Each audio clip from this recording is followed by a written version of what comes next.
Welcome, friends. Are you sitting comfortably? Good. Then let me tell you a tale. A tale of fear, whispers, and shadows that once gripped the heart of Glasgow.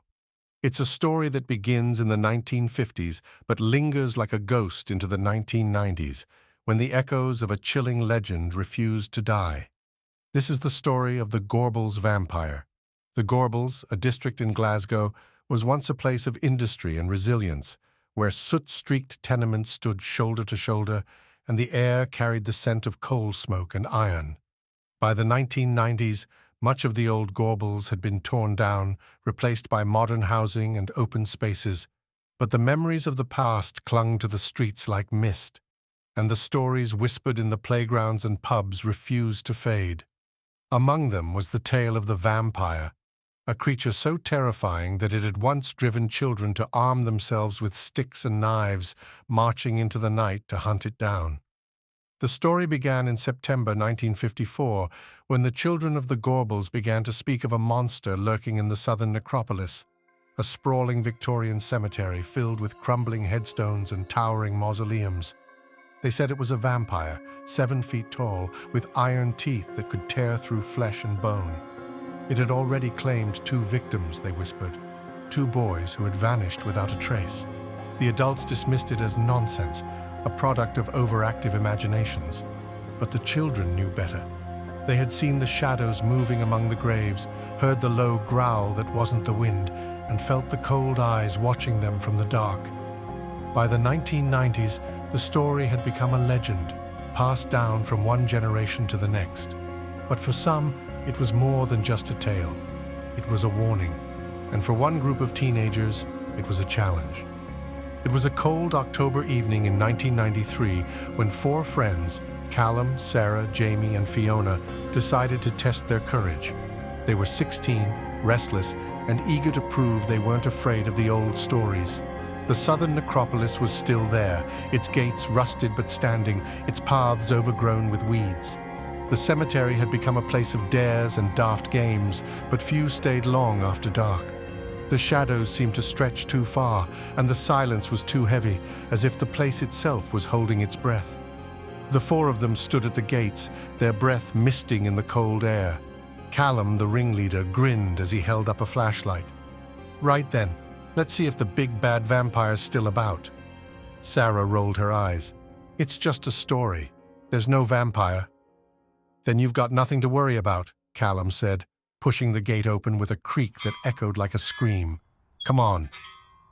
The cemetery was a maze of crumbling tombstones and leaning crosses, the ground uneven and littered with dead leaves. The flashlight beam cut through the darkness, casting long, flickering shadows.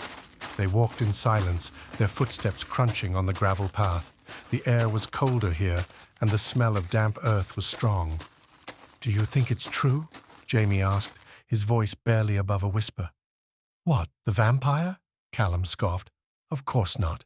It's just a story to scare kids." "But why would they make it up?" Fiona asked. "I mean, the part about the iron teeth, that's not normal. It's not like the vampires in books." "Exactly," Callum said. "It's too weird to be real." But as they ventured deeper into the cemetery, the bravado began to fade. The flashlight flickered, and the shadows seemed to move on their own. The wind picked up, rustling the leaves and making the trees creak. And then they heard it, a low, guttural growl that froze them in their tracks. "What was that?" Sarah whispered, clutching Jamie's arm. "Probably just a dog," Callum said, but his voice wavered. The growl came again, closer this time. The flashlight flickered and went out, plunging them into darkness. Fiona fumbled for her lighter, the tiny flame casting a feeble glow. And that's when they saw it. At first, it was just a shape, a shadow among shadows, but as it moved closer, it took form, a towering figure, hunched and grotesque, with long arms that ended in clawed hands. Its eyes glowed red in the darkness, and its mouth was a gaping maw filled with jagged metallic teeth. It was the vampire of the Gorbals, and it was real. The 4 of them screamed and ran, the lighter falling to the ground and extinguishing. They stumbled through the graves, the creature's heavy footsteps pounding behind them. Callum tripped and fell, and for a moment he thought it was over. But the creature stopped, its glowing eyes fixed on him. It tilted its head as if studying him, and then it let out a roar that shook the ground.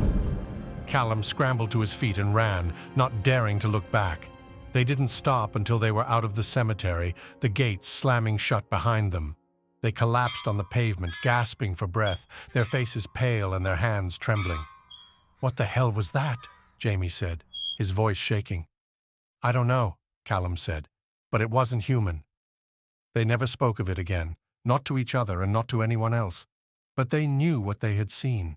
The Gorbals Vampire was no longer just a story. It was real, and it was still out there, waiting in the shadows of the Southern Necropolis. And so the legend lived on, whispered in hushed tones by those who dared to remember. The Gorbals Vampire, a creature of iron teeth and endless hunger, a shadow that refused to fade. Perhaps it's still there, lurking among the graves, waiting for the next group of brave or foolish souls to venture into its domain. So, my friends, if you ever find yourself in Glasgow and you feel the pull of the Southern Necropolis, remember this tale. And if you hear a growl in the darkness or see a shadow that moves when it shouldn't, don't look back. Run. Because some legends are more than just stories. Some legends are real. Thank you for watching. If you enjoyed this video, don't forget to like, comment, and subscribe for more.